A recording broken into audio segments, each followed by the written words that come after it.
نبی صلی اللہ علیہ وآلہ وسلم نے کبھی بھی یہ نہیں کہا تھا کہ تم نے فرقے بنانے ہیں، بلکہ آپ نے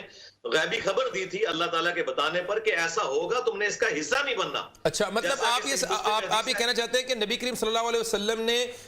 یہ جو ہم یہ علماء کرام مس انٹرپریٹ کر رہے ہیں کہ 72 فرقے ہوں گے یا 73 فرقے ہوں گے، ایک نے جنت میں جانا ہے، اس طرح حدیث نہیں ہے۔ حدیث اس طرح ہے کہ اتنے فرقے بنیں گے، تم نے اس کا حصہ نہیں بننا، آپ یہ کہنا چاہ رہے ہیں؟ جی وہ حصہ نہیں بننا، ہاں جی یہ اس لیے بتایا گیا تھا، یہ غیبی خبر تھی۔ جس طرح صحیح مسلم میں حدیث ہے، قرب قیامت میں عورتیں ایسا لباس پہنیں گی کہ گویا ننگی نظر آئیں، یعنی وہ چست ہوگا یا باریک ہوگا۔ اب اس کا یہ مطلب نہیں ہے کہ جی نبی علیہ السلام نے فرما دیا لہٰذا عورتوں کو ایسا کرنا چاہیے۔ ٹھیک ہے، نبی علیہ السلام نے ڈرایا تھا کہ بنی اسرائیل والا کام ڈل جائے گا، اس فرقہ واریت میں تم نے نہیں پڑنا۔ ٹھیک ہے، اور بخاری مسلم میں حدیث ہے، میری امت کا ایک گروہ قیامت تک حق پر قائم رہے گا، کوئی نقصان پہنچانے والا انہیں نقصان نہیں پہنچا سکے گا، وہ غالب رہیں گے۔ امام بخاری نے اس کے اوپر باب باندھا ہے، ہوا اہل العلم، اس سے مراد اہل علم ہے، یعنی ایک گروہ رہے گا حق پر، فرقہ نہیں ہے۔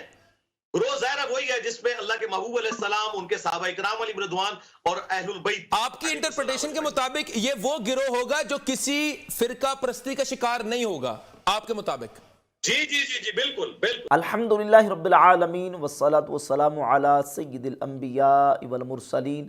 اما بعد فاعوذ باللہ من الشیطان الرجیم، بسم اللہ الرحمن الرحیم۔ مرزا جلمی نے ایک پروگرام میں 73 فرقوں والی حدیث کے حوالے سے یہ دعویٰ کیا ہے کہ یہ 73 فرقوں والی حدیث علماء اس کی غلط انٹرپریٹیشن کرتے ہیں، علماء اس کی غلط وضاحت کرتے ہیں۔ اس حدیث میں تو نبی صلی اللہ علیہ وآلہ وسلم نے ایک پیشگوئی فرمائی ہے کہ امت کے اندر 73 فرقے ہو جائیں گے، تم نے ان میں سے کسی کا حصہ نہیں بننا۔ یعنی گویا کہ مرزا جلمی یہ بتانا چاہتا ہے کہ صحیح انٹرپریٹیشن اور صحیح اس کی وضاحت وہ ہے جو میں کر رہا ہوں، علماء اس کی غلط وضاحت کرتے ہیں۔ اور مرزا نے جو وضاحت کی ہے وہ یہ ہے کہ نبی علیہ السلام نے اس حدیث میں ایک پیشگوئی فرمائی ہے کہ 73 فرقے ہوں گے، تم نے ان میں سے کسی کا حصہ نہیں بننا۔ جیسے کہ نبی علیہ السلام نے یہ پیشگوئی فرمائی ہے کہ قرب قیامت خواتین اتنا چست لباس پہننے گی کہ وہ لباس پہننے کے باوجود ننگی ہوگی۔ تو جیسے نبی علیہ السلام نے یہ پیشگوئی فرمائی ہے کہ اس طرح ہوگا، تو مطلب یہ کہ تم نے ایسے کرنا نہیں ہے۔ ایسے ہی اس حدیث میں نبی علیہ السلام نے ایک پیشگوئی فرمائی ہے کہ 73 فرقے ہوں گے اور تم نے ان میں سے کسی کا حصہ نہیں بننا۔ یہ صحیح وضاحت ہے جو مرزا اپنے خیال کے مطابق کر رہا ہے، اور علماء کے خلاف یہ دعویٰ کر رہا ہے کہ علماء اس کی غلط وضاحت کرتے ہیں، میں صحیح وضاحت کر رہا ہوں۔ حالانکہ اس حدیث کو آپ اس کے مجموعی طرق اور اس کے مکمل متن کے ساتھ پڑھیں۔ مرزا جلمی نے خود یہاں مانوی تحریف کا ارتکاب کیا ہے، اس کی غلط وضاحت کی ہے۔ اس حدیث کا یہ مطلب ہرگز نہیں ہے کہ تم نے کسی کا حصہ نہیں بننا۔ یہ حدیث سنن ابی داؤد کے اندر 4597 نمبر اور جامع ترمذی کے اندر 2641 نمبر اور سنن ابن ماجہ کے اندر اور حدیث کی درجنوں کتابوں کے اندر نبی کریم علیہ السلام کے 18 صحابہ اکرام علیہم رضوان سے یہ حدیث مروی ہے۔ سنن ابی داؤد کے اندر 4597 نمبر حدیث کا متن یہ ہے کہ رسول اللہ صلی اللہ علیہ وآلہ وسلم نے ارشاد فرمایا، الا ان من قبلکم من اہل الکتاب افترقوا علی 72 ملہ، خبردار تم سے پہلے جو ملتیں اور قومیں تھیں وہ 72 فرقوں میں بٹ گئیں۔ وَإِنَّ هَذِهِ الْمِلَّةَ سَتَفْتَرِقُ عَلَى 73 اور میری یہ ملت 73 فرقوں میں بٹ جائے گی۔ ستفترق، سین اور صوفہ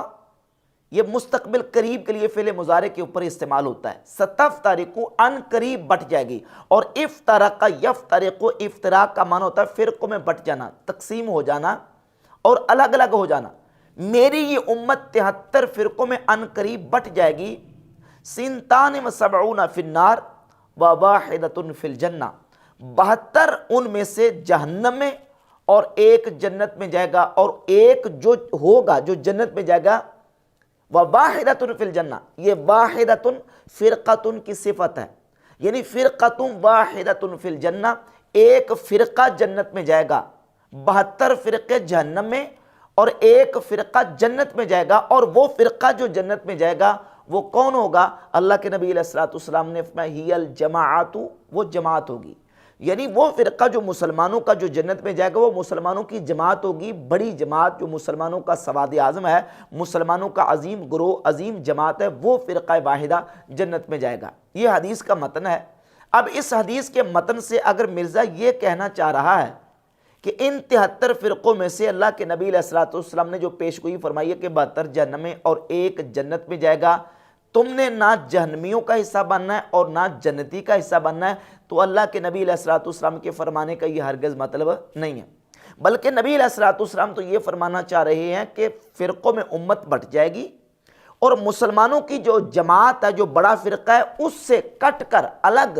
چھوٹے چھوٹے فرقیاں، فرقے، تنظیمیں، تحریکیں بنے گی، تم نے ان کا حصہ نہیں بننا۔ جو جنت میں جانے والے فرقہ، جو جماعت ہے، تم نے ان کے ساتھ رہنا ہے۔ اور اس حدیث کی وضاحت دوسری احادیث سے بھی ہو جاتی ہے، جیسے کہ جو کہ جامع ترمذی میں 2641 نمبر حدیث ہے، نبی پاک علیہ الصلوۃ والسلام نے ارشاد فرمایا کہ جو جنت میں جانے والی جماعت ہوگی، ما انا علیہ و اصحابی، وہ ہوگی جس پر میں اور میرے صحابہ ہیں۔ اور جامع ترمذی کے اندر 2165 نمبر حدیث ہے، نبی پاک صلی اللہ علیہ وآلہ وسلم نے مقام جابیہ پر خطبہ دیا تھا۔ اس خطبے کے اندر اللہ کے رسول صلی اللہ علیہ وآلہ وسلم نے اپنی امت کو جماعت کے ساتھ رہنے کا حکم دیا۔ سیدنا عمر فاروق رضی اللہ تعالیٰ عنہ مقام جابیہ پر خطبہ دینے کے لیے کھڑے ہوئے اور فرمایا کہ آج میں اس مقام پہ کھڑا ہو کے خطبہ دے رہا ہوں جس مقام پہ اللہ کے نبی صلی اللہ علیہ وآلہ وسلم نے کھڑے ہو کے خطبہ دیا، اور حضور نے خطبہ یہ دیا تھا، اللہ کے نبی علیہ الصلوۃ والسلام نے فرمایا اوصیکم باصحابی، میں تمہیں اپنے صحابہ کے بارے میں وصیت کرتا ہوں۔ پھر وہ جو ان کے ساتھ ملے ہوئے ہیں، پھر وہ جو ان کے ساتھ ملے ہوئے، لمبا طویل خطبہ ہے، اور اس میں نبی پاک علیہ الصلوۃ والسلام نے امت کے اوپر لازم کر دیا، علیکم بالجماعت و ایاکم الفرقہ، تم نے جماعت کے ساتھ رہنا ہے اور تم نے فرقوں سے بچ کے رہنا ہے۔ جماعت کا ساتھ دینا اور فرقوں سے بچ کے رہنا ہے۔ اللہ کے رسول صلی اللہ علیہ وآلہ وسلم کی یہ حدیث بتاتی ہے کہ فرقوں کے مقابلے میں جماعت کا ذکر کیا گیا، جماعت کا دامن تھامنے کا حکم دیا گیا، جماعت کو لازم پکڑنے کا حکم دیا گیا، اور جماعت ہی ہے جو جنت میں جانے والی ہے، یعنی وہ مسلمانوں کا عظیم گروہ اور عظیم فرقہ جو جماعت کی شکل میں ہوگا وہ جنت میں جائے گا، اور جو جماعت سے کٹ کے الگ ہونے والے فرقے ہیں وہ جہنم میں جائیں گے۔ اب ان احادیث سے یہ بات بالکل واضح ہوتی ہے کہ اللہ کے نبی علیہ الصلوۃ والسلام کا جو منشا وہ یہ ہے کہ تم نے ان 73 میں سے ایک کا حصہ بننا ہے، اور وہ ایک فرقہ واحدہ وہ مسلمانوں کی جماعت ہوگی، یعنی تم نے مسلمانوں کی جماعت کا حصہ بننا ہے جس پر صحابہ اکرام علیہ مردوان ہے، اور صحابہ کے دامن کو تھامنے کا نبی علیہ الصلوۃ والسلام نے حکم دے دیا۔ جامع ترمذی میں 2165 نمبر حدیث میں حضور نے واضح کر دیا اور فرمایا اوصیکم باصحابی، کہ میں تمہیں اپنے صحابہ کی وصیت فرماتا ہوں۔ اور جامع ترمذی میں 2641 نمبر حدیث ہے، اس میں فرمایا ما انا علیہ واصحابی، وہ ہوگی جو میرے اور میرے صحابہ کے طریقے اور عقیدے پر، یعنی جس پر میں ہوں اور میرے صحابہ ہیں، وہ جنت میں جانے والی جماعت ہوگی۔ تو ان احادیث سے یہ بات بالکل واضح ہوتی ہے کہ مسلمانوں کی جماعت کا دامن تھامنے کا اللہ کے نبی علیہ الصلوۃ والسلام نے حکم دیا۔ اب سورہ آل عمران کی آیت نمبر 103 میں جو اللہ رب العزت نے فرمایا وَاعْتَصِمُوا بِحَبْلِ اللَّهِ جَمِيعًا وَلَا تَفَرَّقُوا، اس آیت پر غور کیجئے کہ اللہ کی رسی کو مضبوطی سے تھام لو اور فرقوں میں مت بٹ جاؤ، وَلَا تَفَرَّقُوا، منع یہ کیا گیا تم نے فرقوں میں نہیں بٹنا، تو کرنا کیا، حکم کس کا ہے؟ حکم یہ وَاعْتَصِمُوا بِحَبْلِ اللَّهِ، تم نے اللہ کی رسی کو مضبوطی سے تھامنا ہے۔ اللہ کی رسی کیا ہے؟ اس آیت کی تفسیر میں سیدنا عبداللہ ابن مسعود رضی اللہ تعالی عنہ ارشاد فرماتے ہیں، امام طبری تفسیر الطبری میں اس آیت کے تفسیر میں لے کے ہے، فرماتے ہیں حبل اللہ سے مراد جماعت ہے۔ عبداللہ ابن مسعود رضی اللہ تعالیٰ عنہ قرآن مجید کی اس آیت کی تفسیر کر رہے ہیں، اور تفسیر الصحابی عندہما مسند، امام حاکم المستدرک میں لے کے ہے کہ بخاری مسلم کے نزدیک صحابی کا قرآن کی تفسیر کرنا وہ رسول اللہ صلی اللہ علیہ وآلہ وسلم کا تفسیر کرنا سمجھا جائے گا۔ تفسیر الصحابی عندہما مسند، یعنی صحابی کا تفسیر کرنا امام بخاری اور امام مسلم کے نزدیک وہ رسول اللہ صلی اللہ علیہ وآلہ وسلم کا تفسیر کرنا ہے، یہ امام حاکم بیان کر رہے ہیں۔ اس سے واضح ہوا کہ عبداللہ بن مسعود رضی اللہ تعالیٰ جو فرما رہے ہیں کہ یہاں حبل اللہ سے مراد جماعت ہے، تو مسلمانوں کو جماعت کا دامن تھامنے کا حکم دیا گیا، اور تفرقہ سے بچنے کا اللہ رب العزت نے حکم دیا کہ منع کیا کہ تم نے تفرقہ میں نہیں پڑھنا، بلکہ کیا کرنا ہے، حبل اللہ کو مضبوطی سے تھام لینا ہے، اور وہ حبل اللہ کیا ہے، مسلمانوں کی جماعت۔ صحیح مسلم کی حدیث نمبر 2408 میں حبل اللہ قرآن کو کہا گیا۔ اب اگر کوئی یہ کہے کہ قرآن مراد ہے حبل اللہ سے اور قرآن ہی کا دامن تھامنے کا حکم ہے، قرآن کو لازم پکڑنے کا حکم ہے، تو اس سلسلہ میں 2-4 احادیث میں پیش کر کے اس بات کو واضح کروں گا کہ دیکھیے قرآن کو صرف اگر کوئی تھامنے کا دعویٰ کرتا ہے لیکن قرآن کی مراد اور قرآن کا فہم وہ نہیں لیتا جو جماعت نے لیا ہے، تو اس کا قرآن کو پڑھنا اور قرآن کو تھامنے کا دعویٰ جو ہے وہ قبول نہیں ہوگا، اس لیے کہ رسول اللہ صلی اللہ علیہ وآلہ وسلم نے اس بات کی پہلے سے خبر دی ہے کہ امت کے اندر ایسے فرقے بھی پیدا ہوں گے، جیسے کہ صحیح بخاری کے اندر 6930 31 32 33 34 اور صحیح مسلم کے اندر 2449 سے لے کر 2470 تک تقریباً 20 سے زیادہ احادیث ہیں۔ نبی پاک علیہ الصلوۃ والسلام نے خوارج کی علامات اور نشانیاں بیان کی ہیں کہ خوارج یقرؤون القرآن، وہ قرآن پڑھیں گے، لا یجاوز حناجرہم، لیکن قرآن ان کے حلق سے نیچے نہیں جائے گا۔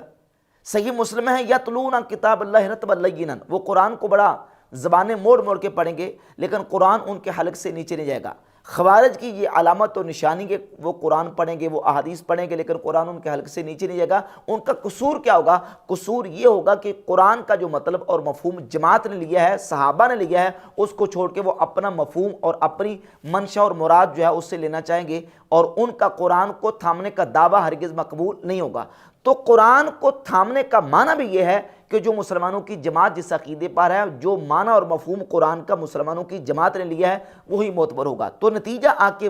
یہی نکلے گا کہ حبل اللہ سے مراد جماعت ہے، اور جماعت سے کٹ کر جو الگ ہونے والے فرقے ہیں ان سے بچنے کا حکم دیا گیا ہے، اور جماعت کو مسلمانوں کا جو بڑا گروہ اور بڑا فرقہ ہے اس کو تھامنے کا حکم دیا گیا۔ اب مرزا جلمی کہتا ہے حدیث کے اندر جو ہے وہ گروہ کا ذکر ہے، حدیث کے اندر فرقہ کا ذکر نہیں ہے، حالانکہ گروہ تو عربی کا لفظ ہی نہیں ہے۔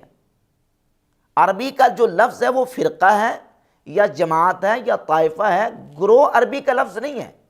یہ تم گروہ جو ہے یہ کس کا ترجمہ کر رہے ہو؟ یہ فرقے کا ترجمہ ہے۔ کہتا ہے حدیث میں گروہ ہے، فرقہ نہیں ہے۔